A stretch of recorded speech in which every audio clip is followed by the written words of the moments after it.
Thank you all for coming. My name is Greg Benton. For those who don't know, I'm a board member here at ALD Connect since 2019. No, I'm not a doctor. I'm not a researcher, just to put that out there. So I won't be giving a talk about science. This is the patient experience panel. Very honored to be up here with all of you today. These awesome people we have will all be presenting a different perspective with the ALD journey. A couple things I want to talk about first is how many newcomers do we have? I don't know if we recognize you yet.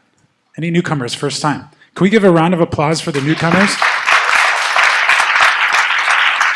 Thank you all so much for coming. We're honored to have you guys here. And also a happy Veterans Day as well. Do we have any veterans in the room? No? There we go. We got 1, 2. Thank you guys for your service. Happy Veterans Day. A little bit about me. I've been involved with ALD since I was a little kid when my brother Mike got diagnosed because of my uncle who developed symptoms in the early 90s. He passed away in 2001, and my brother passed away, unfortunately, in 2020. And my lovely mother here will be talking more about our story and our experience with ALD.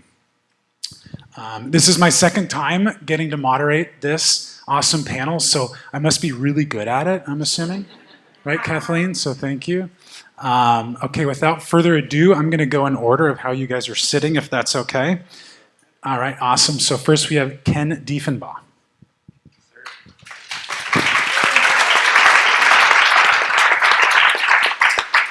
Hey everybody, my name's Ken. I'm 38. I was diagnosed with AMN when I was 31, with symptoms starting probably late 20s, early 30s.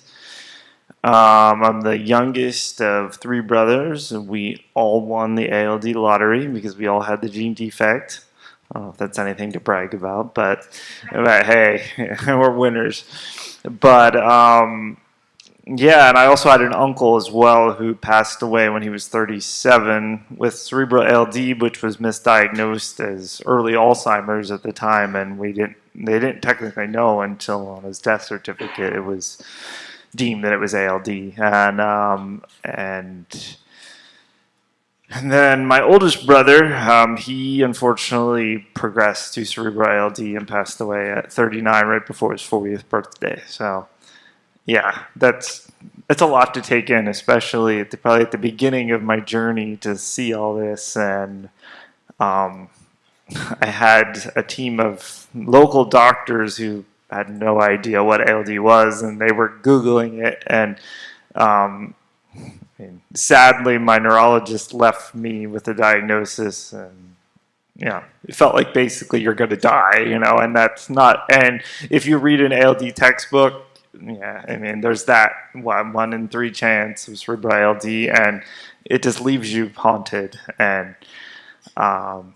it wasn't really until I found my community, ALD Connect, and I started meeting other people and seeing the realm of the ages of people with just AMN that are living in the 60s, 70s, and it just goes to show. I mean, you can't compare yourself, but it gave me a little bit of confidence, and I turned to social media. I've been involved with YouTube way before I even knew what AMN was, so I started vlogging and just giving my journey, just for me, myself, to look back on it, like, oh, this is where I was here and then. And so I'm Ken with AMN on YouTube. If you look me up, you'll find me. I'm the one, I think, we search. I'm like the poster child. I'm the first result. And it's like, I would have put a little bit more production value into it if I would have known that I'd be who I'd be now. But it's awesome, though. I mean, I get people all the time who they find me, they message me. I've got guys freaking out, and I just, I calm them down, and, I get them, and which is kind of cool too. Like, it's like I'm a mentor, kind of a mentor, but yeah, so that's my journey. I'm Ken with AMN, and if you got anything, I'm open to anything. So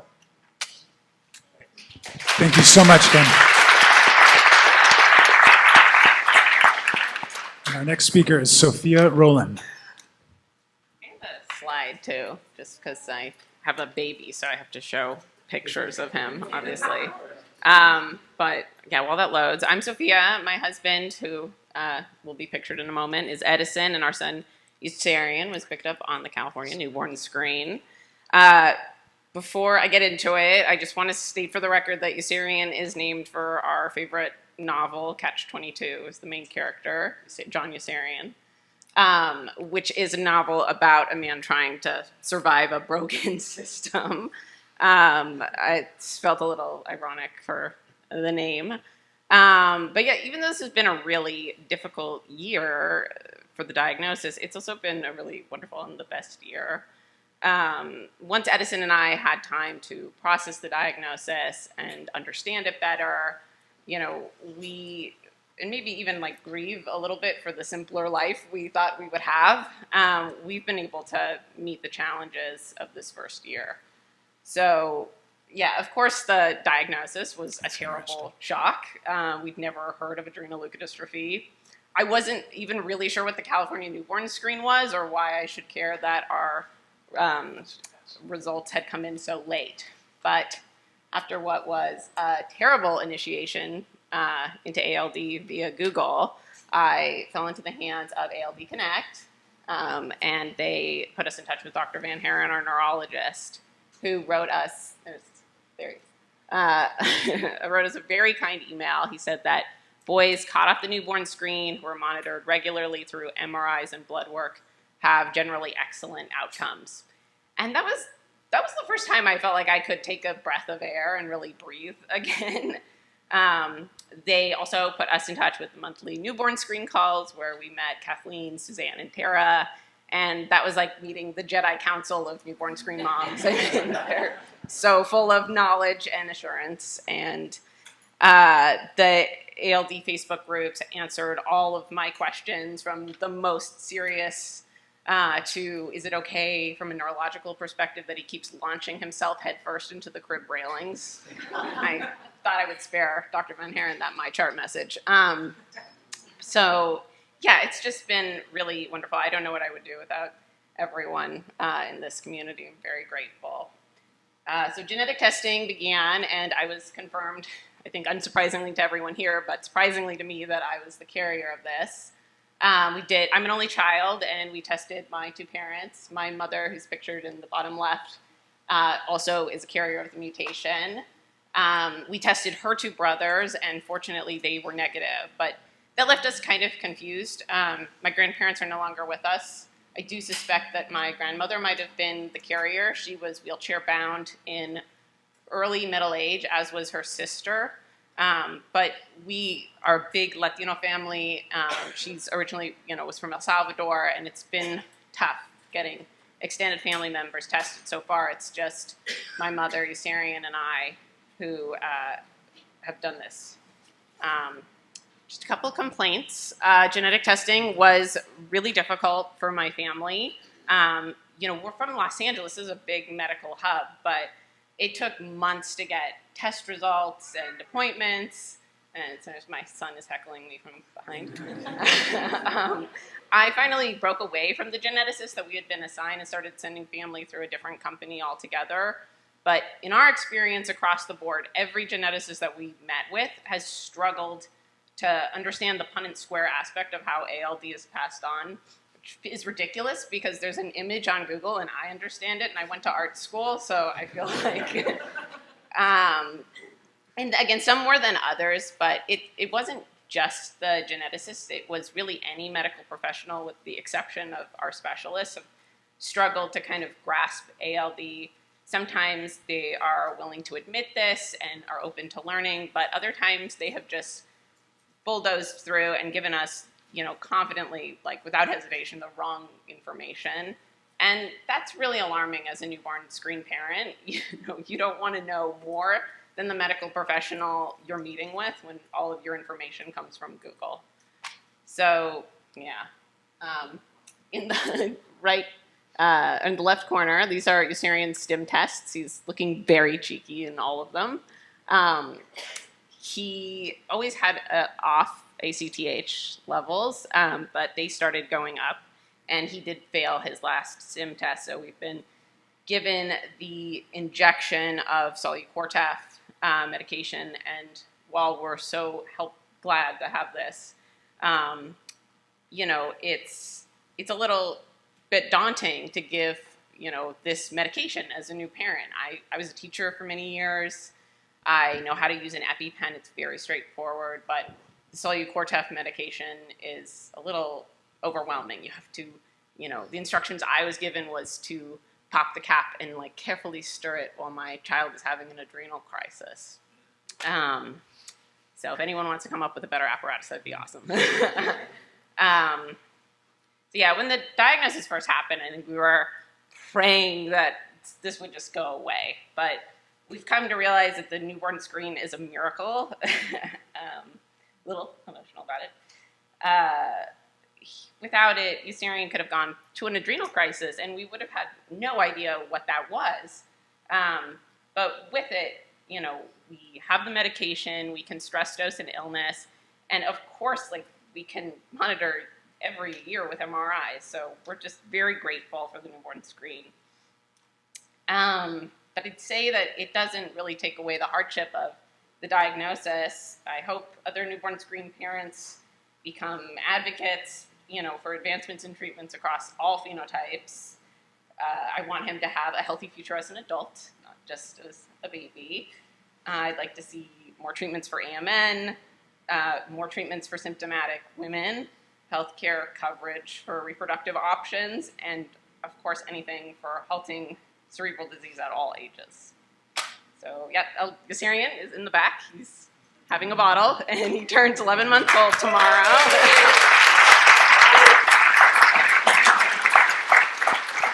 It's been a roller coaster, but with every day, we're more hopeful for Eucerian's future. Thanks. Thank you so much, Sophia.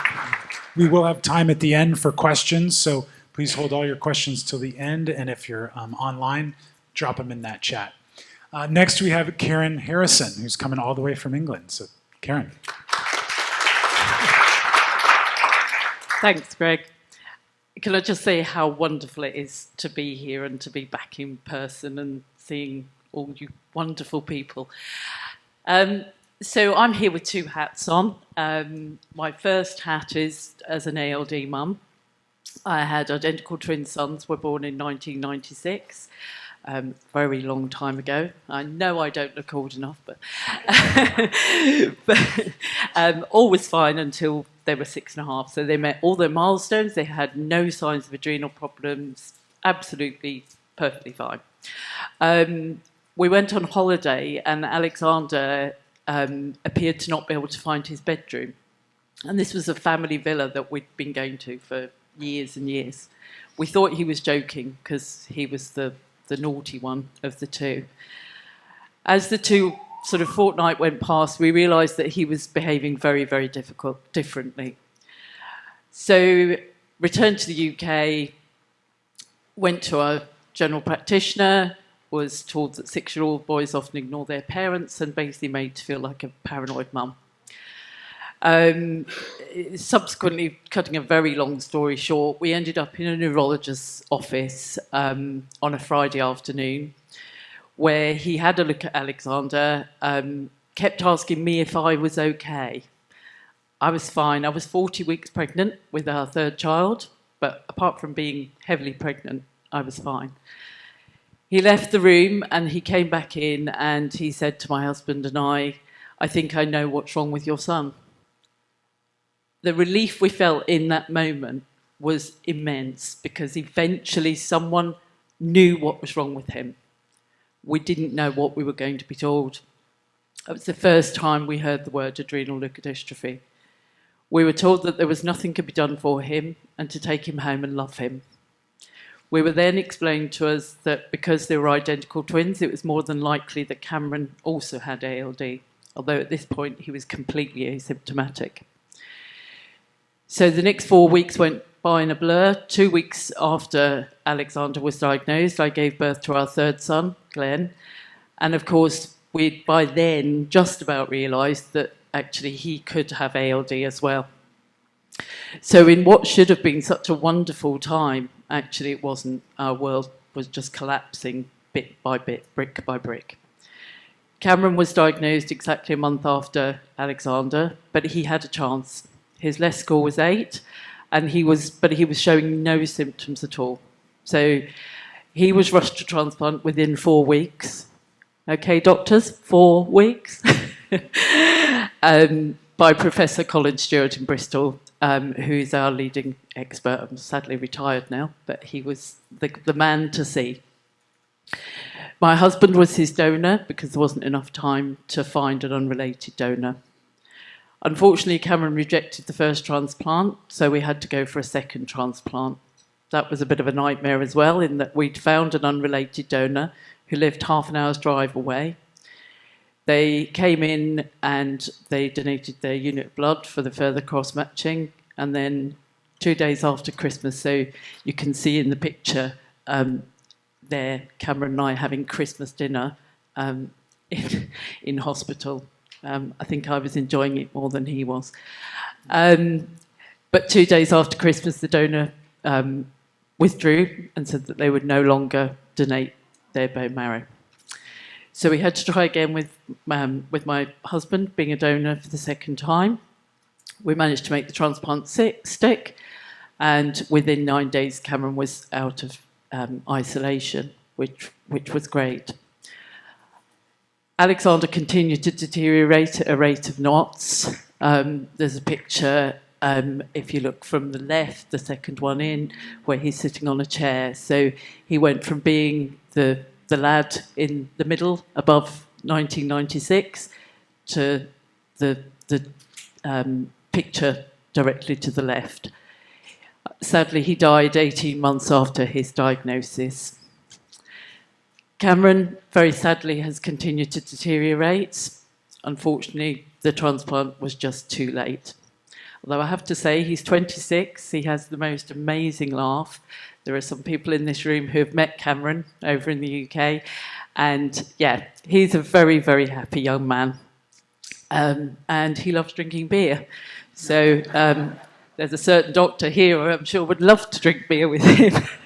Not looking over to my left at all at the Netherlands cohort.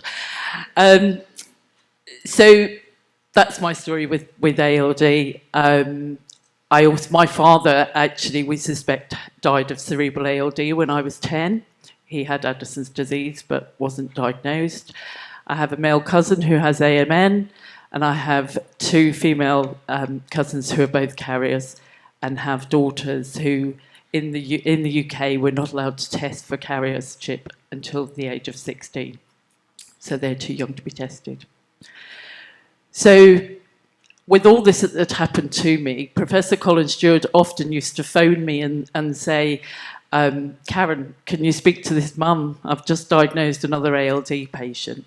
And so I would talk to these families, try and reassure them and kind of, help them on their way. Greg, can you change the next slide? I know. So I'm also the Support Services Manager for Alex Leukodystrophy Charity, and I've worked for them since 2013. In fact, the same period of time that ALD Connect has been alive. And at the charity, we offer individual support. That's through telephone, email, home, hospital visits.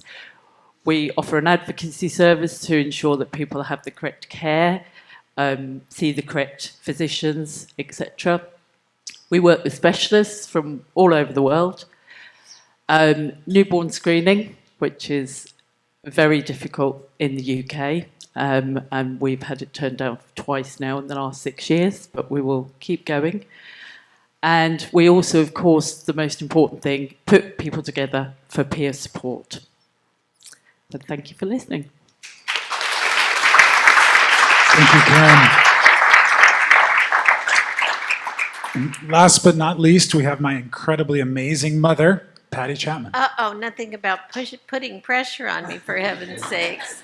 The one thing I would like to say is I was part of the team in California that got newborn screening approved, so I'm so happy. That was a really huge accomplishment. And I'm also not as composed, so I am reading my introduction, so please forgive me. Thank you for laughing. My journey with ALD began more than 5 decades ago in 1960 when my younger brother Bobby rapidly developed symptoms consistent with childhood cerebral ALD. He passed away at the age of 5 from what doctors at the time called Childers disease. Our family had no idea that Bobby's death would only be the beginning of our journey. My youngest brother Richard started developing symptoms in the late 1980s and officially received a diagnosis of AMN in 1991. It was at this time that my 3 sons were tested. My eldest, Michael, being the only one, thankfully, the only one who inherited the genetic defect. Shortly thereafter, Richard and I both became involved as founding board members of the Myelin Project, helping to raise funds for disease research alongside the Adone family, whose journey was dramatized in the 1994 film Lorenzo's Oil. 10 years after his diagnosis, my last surviving brother, Richard, passed away. I wish I need my notes, sorry. I wish I could say that was the end for me, but it wasn't. My firstborn son, Michael, bravely battled AMN all of his young adult life. He was always hopeful that he would one day get better. Fate, however, had other plans.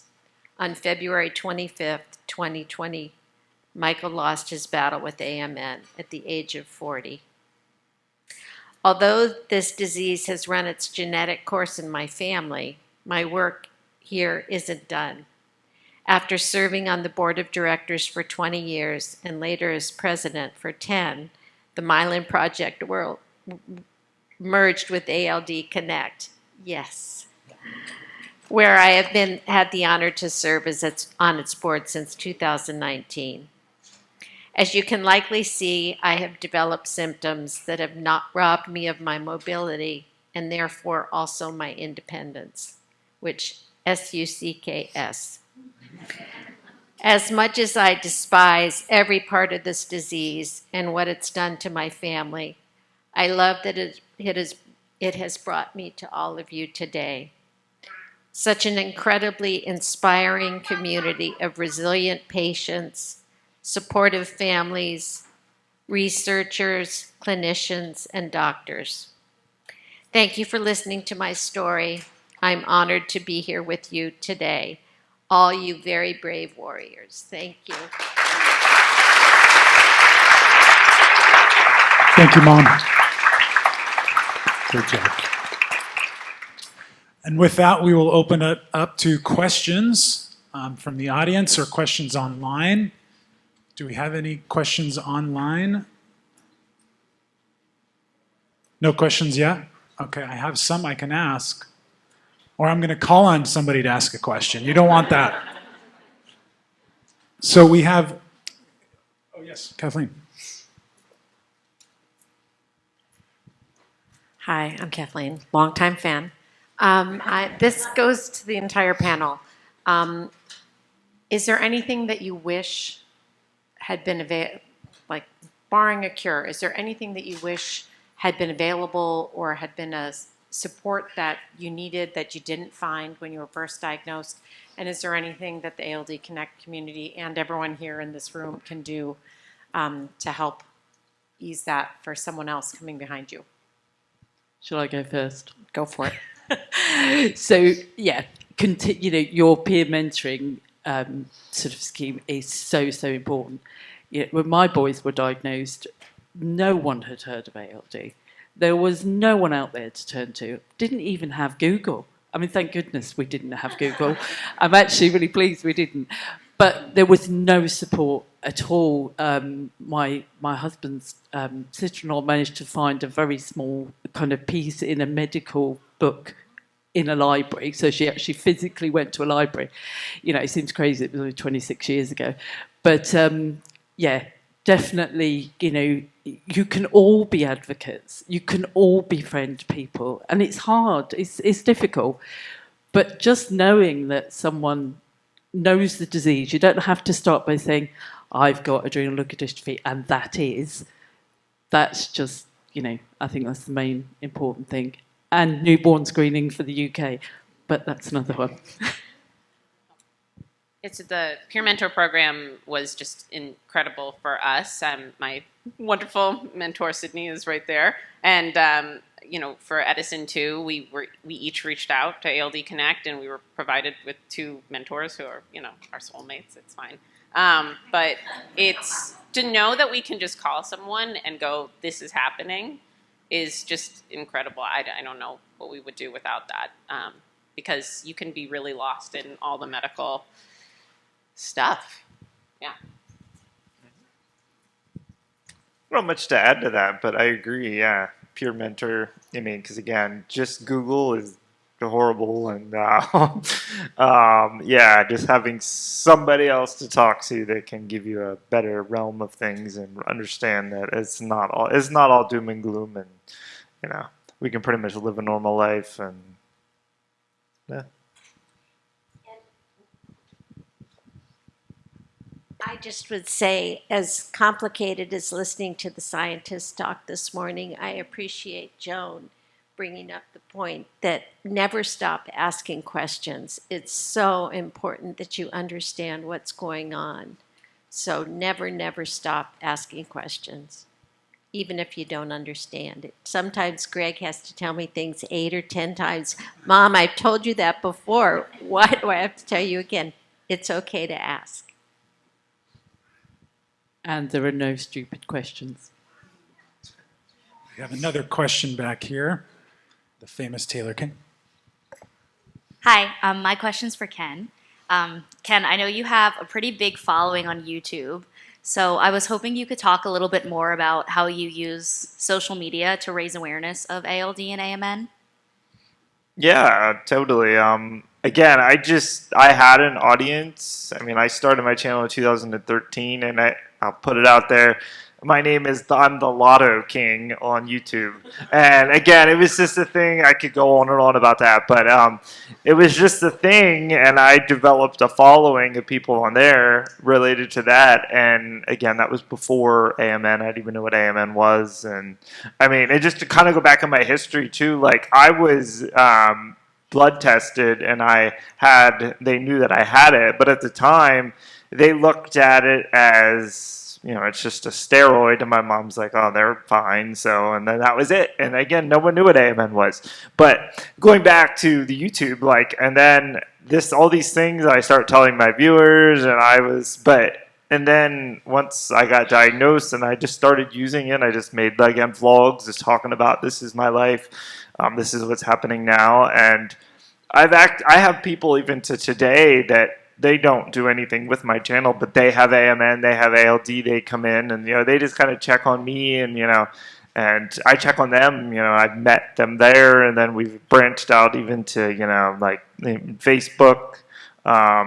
We've even just this past year through ALD Connect, I helped facilitate the AMN Men call, and we felt like we needed a separate, just a Facebook group just for men, because if you go to a lot of these Facebook groups, there's children, adult, there's not children, but parents of the children, and you have all the different phenotypes, and it's just kind of a big hodgepodge, and it was kind of good to kind of separate it, but yeah, and it's been cool, and I mean, and I've received some.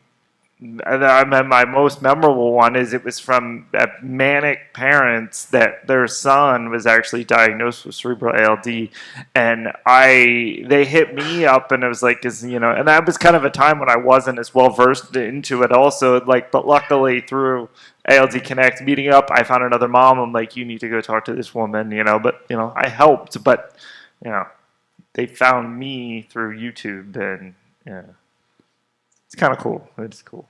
Thank you. Another question down there on that end. I think Kelly's coming to you. Thank you, Kelly. This is a question for everybody.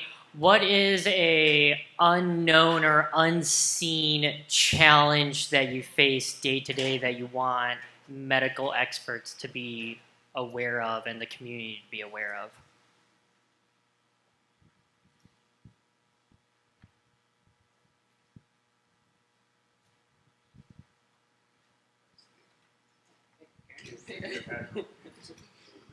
Me first again. So my symptomatic son, Cameron, 26, he has quite horrific muscle spasms and dystonia. He can't tell me how painful it is, how it feels, etc. We have tried every muscle relaxant known to man. And yeah, I think having some really good advice on how to control those muscle spasms for the symptomatic men, women, children, that seems to be still be really difficult thing to control. Well, and that's what I was going to say for women too. My reason being in this chair is my legs are so tight. I just can't do anything. And it's frustrating, and I've got to believe there's a way to fix it. I tried Botox 2 weeks ago, and it's made it worse, unfortunately. I don't know whether I should try again, but it would be nice to have interaction with other people who are trying other things. So, communication.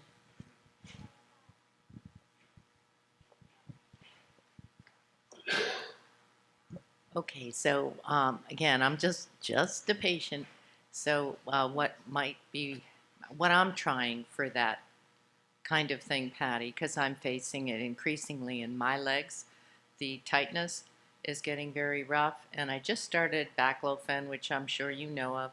I've also been using, I think, to significant effect, a gizmo called Theragun. And if you get it, you want to get the junior size because it's smaller and easier to handle.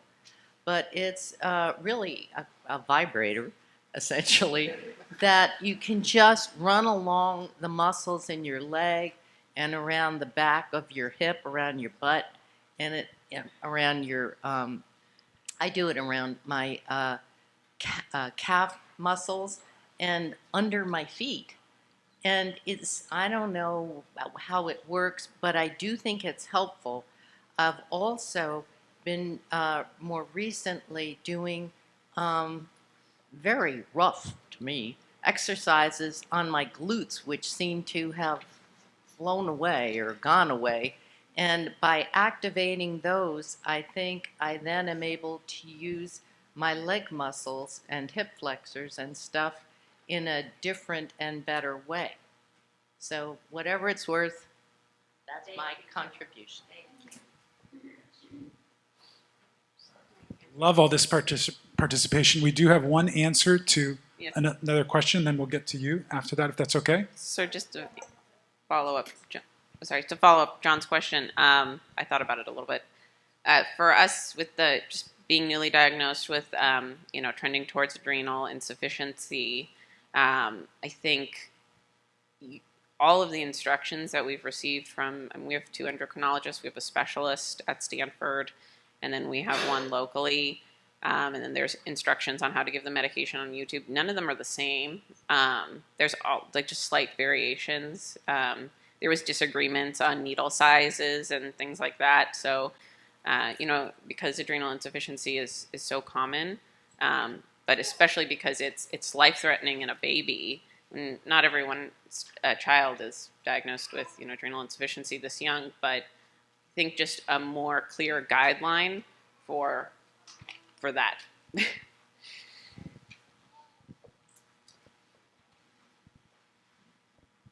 I'm going to put on my rehab professional hat for this response to people who are dealing with spasticity.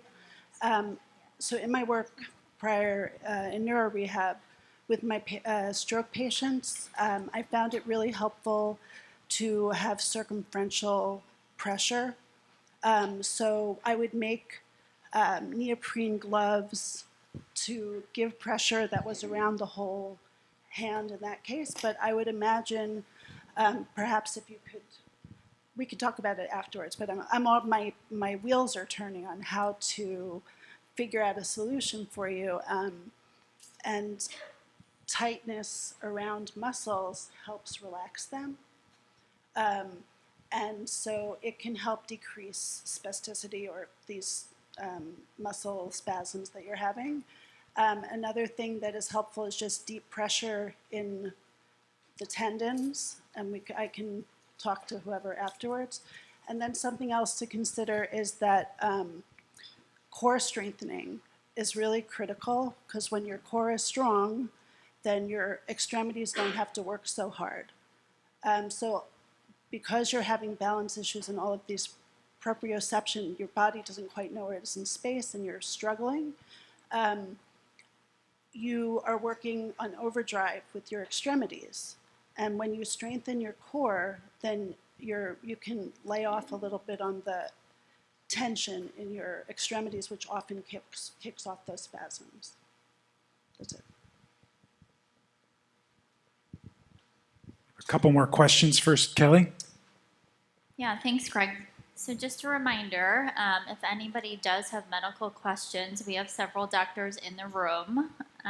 If you don't mind raising your hand or standing up, that would be helpful so everyone knows to find you perhaps over the lunch break.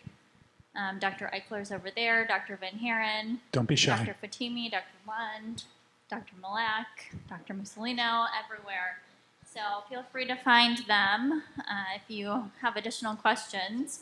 We would prefer that you ask the professionals for advice. But my question for the panel is this. The theme of our meeting this year is to live your best life with ALD.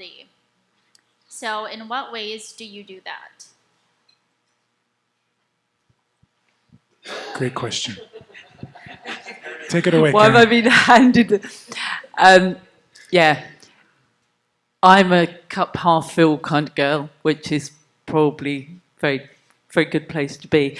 Life is hard, but there's always positives. So I didn't tell you that my younger son Glenn hasn't got ALD. He's fine. So he drives us insane, but he equally, in equal measures, we're very proud of him. We make the most of life. We really do make the most of life. You know, we still see friends, we still go on holiday, we still do all of that stuff. And I think that's so, so important. You know, whether you're a newborn screening mum or whether you're, you know, got AMN or you've got a symptomatic son, or you've got to find your way through this journey. And, you know, it helps everyone to try and be, everyone has their down days, but it really helps to kind of, you know, put a smile on your face and get out there and not keep yourself isolated. Just, you know, enjoy life as much as you can. Very well said. Thank you.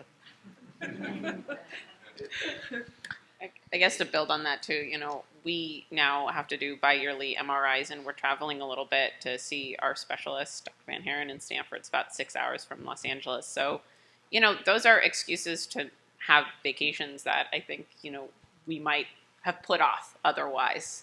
And, you know, none of us get out of this life thing alive. So just living every day in the moment. Yeah, I mean, I'll build off of that too. Yeah, I've been having so many good or great vacations. I go to Boston, and again, I'm on the one clinical trial, so most of my whole trip's paid for. So when I get to go and we go there, we make the best of it. We eat great. The food's awesome in Boston. Everybody eats there, but yeah. So you've got to look at the bright side of everything, you know, and yeah, I agree. And keep, like, you know, I will shout out Katie Becker over there. You know, again, I've said it before. She's the one who told me, keep my head out of the sand. And she's right. Keep your head out of the sand and live your life, and, you know, don't. You know, I don't live my life every day thinking, oh, what will tomorrow bring? Like, I like to plan for the future, but you got to live it while you got it, and then, yeah, keep the head out of the sand. Thank you, Ken. So I think we have time for 2 more questions. Let's go with Walt here. Thank you. So my wife and I, Debbie, have a 42-year-old son, Daniel, with ALD. And it never dawned on us when he went through adrenal crises and his diagnosis that anti-anxiety medicines might help him until he was in his late 30s when the doctor suggested that might really help. He's got a tough diagnosis and he has crises sometimes with his adrenal insufficiency, and I wanted to get your opinion about that as maybe something doctors should recommend earlier in the process.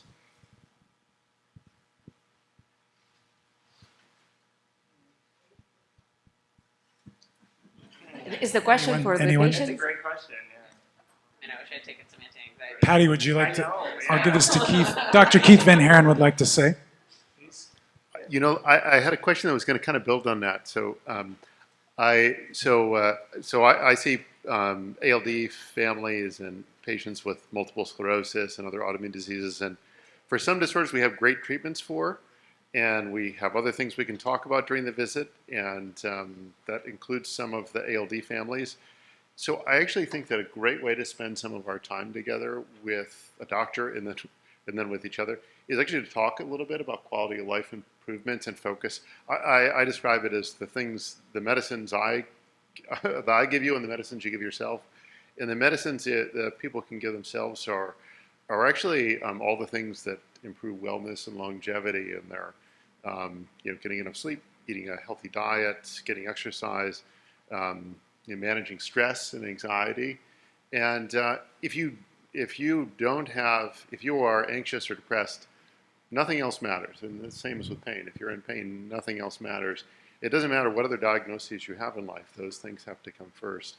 They're sort of up there with hunger and thirst and so on. And I would just put one last shout out here is that the best part of people are the best part of life. And this is one of the things we really like about what the ALD community has been able to do over many years, and that's build a great community. So I guess I would say take every advantage while you're here to connect with people, and don't be afraid to approach any of the docs or specialists or research coordinators or any of the other folks here. Ask questions. Don't be afraid to approach other families. Most of the time where we think maybe somebody doesn't really want to talk to us or look busy, we're usually wrong. Usually people are happy to talk no matter who they are. And just on the note that doctors have great advice, but I've learned a lot. I mean, I do check out the advice if you're going to do something serious, make sure you run it by a doc. But I actually get a lot of great insights from patients and families who have figured out things that we'll figure out 10 years from now and say, okay, listen, we figured this out. And the families often say, listen, we knew this years ago. You just weren't listening to us. So listen to each other, run things by the docs too. But by all means, let's spend time getting to know each other. And I think absolutely we should spend more time on quality of life and anxiety and depression and connection, because it's with or without any kind of diagnosis, life can be hard and lonely, and people make it better. Very well said, Keith. I think we have time for one last question. So, Patricia Mussolino. Thank you so much, guys, for sharing, and also for the work that you're doing already, like on your side.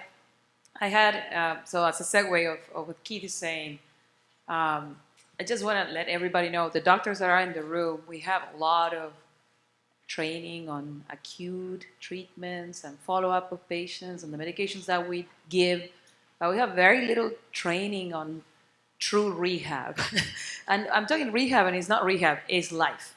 And I think I just created a board of parents to my pediatric stroke clinic because they know how to navigate the journey, they know how to get the resources. And I think you guys, you can see them, they have become their own experts. You are the expert, get your team of consultants. That's how some of my parents express this. It's like, yeah, I have a physical therapist, nutritionist, I have these amazing friends that we do stuff together, and I have my leukodystrophy doctor too. But you are at the end, and that's why these conferences are so important. You're just teaching each other, you're teaching us what we need to also know and how to speak and how to bring resources to the patients as they walk the journey. My question, before this derail, was the balance of the rest of the family. Like, what about siblings, partners? What is the cost? I don't want to put it in the negative side, but if you want to flip it, what do you do to also keep thriving and keep caring for those others that are not the ALD Ken AMN? How do you do that? Or if you have ideas or anything that you found is really helpful, like a sibling that has not been affected has a very different journey, but it still has a journey. And if you have anything for us, the doctors, and for all the people in the room and in Zoom. I can talk a little bit about that since I'm a sibling. My brother Mike had AMN, passed away in 2020. Unfortunately, my brother didn't want to have anything to do with the community. And I think that was a bit of maybe denial on his part, because coming here was him kind of facing it a little bit. We don't really know the deep psychological reasons, but for me, I found a lot of solace in coming here and being here. Meeting other people who are going through the same things, meeting siblings, family members who have gone through all this. That's kind of helped me a lot through the whole journey, doing exactly what we're doing here today. I don't know if anyone else wants to talk on that. Karen? Yeah, so when Alexander died, my youngest son Glenn was a year and a half old, and we spoke to the people at our hospice and said, this is really going to affect him. And we were told that he was too young, that it wouldn't affect him at all. Rubbish. Absolute rubbish. We were obviously, so deeply in grief that we couldn't see it. But, even just from a really simple fact that one day Alexander was there, and he climbed over and goodness knows what, and the very next day he wasn't there and he was never seen again. I think doctors and people are much more aware of the effect of bereavement on children now, siblings. But I think that's definitely something that needs to be kept in mind. We don't like talking about bereavement and how it affects us. But actually, I can see in my son where a lot of that stuff kind of stuck with him, and he's had to, deal with stuff throughout his life. In terms of siblings, Greg, you've turned out okay. Well done, Patty. No, I think it's really important to recognise that the siblings, much as you're taking your wonderful son to appointments here, there and everywhere, actually the sibling, all they see is that they're getting to go out with mum and dad all the time. So it's making time for those siblings, and we work darn hard to make time for Glenn, and then sometimes the detriment of us, where we were absolutely shattered because we were trying to do things. I also just wanted to add that we all seemed very positive when we were saying yes, get on with life, etc. It's not always like that. And I just wanted to really reiterate that if you are struggling, tell someone, talk to someone, get help. There is help out there. Thank you, Karen. On that note, I think we are going to first give a huge round of applause to all of our panelists.